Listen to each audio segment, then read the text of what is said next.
dibadbax lagu dhaleeceynaya filimkii lagu aflagaadeynaya nabigeena Maxamed naxariis iyo nabadgelyo korkiisa ha ahaatee ayaa ka dhacay magaalo xeebeedka Cape Town ee dalka Koonfur Afrika. Bannaanbaxan oo looga soo horjeeday filimka lagu aflagaadeynaya nabigeena Maxamed naxariis iyo nabadgelyo korkiisa ha ahaatee iyo xorriyadaha dalalka Islaamka oo ay ka mid yihiin Syria, Afghanistan, Masar iyo dhammaan dalalka Carabta ayaa maanta ka dhacay magaalada Cape Town. Bannaanbaxan oo ay soo qabanqaabeen ururka Islaamiga ee MJC ayaa noqonaya midkii ugu horeeyay ee Islaamka South Africa ay kaga jawaabaan filimkii dhawaan Islaamka oo dhan ka wada careysiiyay iyo shaqooyinka ka aloolsan wadamada Islaamka ah. dhanka kale waxaa bannaanbaxan qayb ka ahaa shacabka Soomaaliyeed ee iyagu ku nool gudaha dalkani Koonfur Afrika. waa kuwan qaarkood oo ka warbixinaya dareenkooda ku aadan bannaanbaxa. maanta waxaa usoo baxnay inaan taageerno walaalaheen Falastiin, Syria iyo kuwa lagu laanay meel adduunka dhan, caasimadaha dhan Cape Town, Johannesburg, caasimadaha waaweyn kulli oo soo wada baxnay inaan ka soo horjeesano dilka lagu dilay Syria iyo Falastiin xorriyadda usoo baxnay. saaka waxaan meesha iskugu imaanay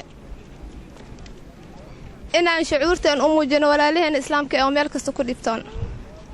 waxaan rabaa inaan u sheego ummadda Soomaalida meel kasta joogaan inay kan shucuurtooda muujiyaan, sababtoo ah dadka la dhameynayo ama dadka la gumaadayo kaligood ma saameynayso waxa dhacayo. soo waxaan leeyahay ilaahay dhibka ka qaado meel kasta ummadda Islaamka joogaan. bannaanbaxa wuxuu ku saabsanaa oo lagu taageerayay ama laga soo horjeeday dhibaatooyinkii lagu haayay ee muslimiinta Syria iyo Falastiin oo sida ognahay ku jira gumeysi zaa'id ah ku jira.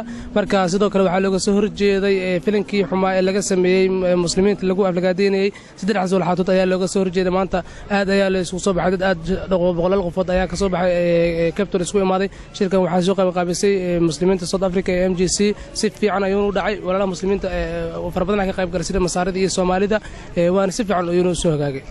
sidaad arkaysaan bannaanbaxan oo ku saabsanaa filimkii dhawaan laga sameeyay nabigeena calayhi salaatu wasalaam iyo xorriyadda dalalka muslimiinta ah ayaa ka dhacay garoonka weyn ee Cape Town.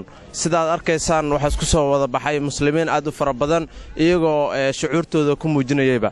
cabdifataax cali samatar sablaale, Somali Journal, South Africa.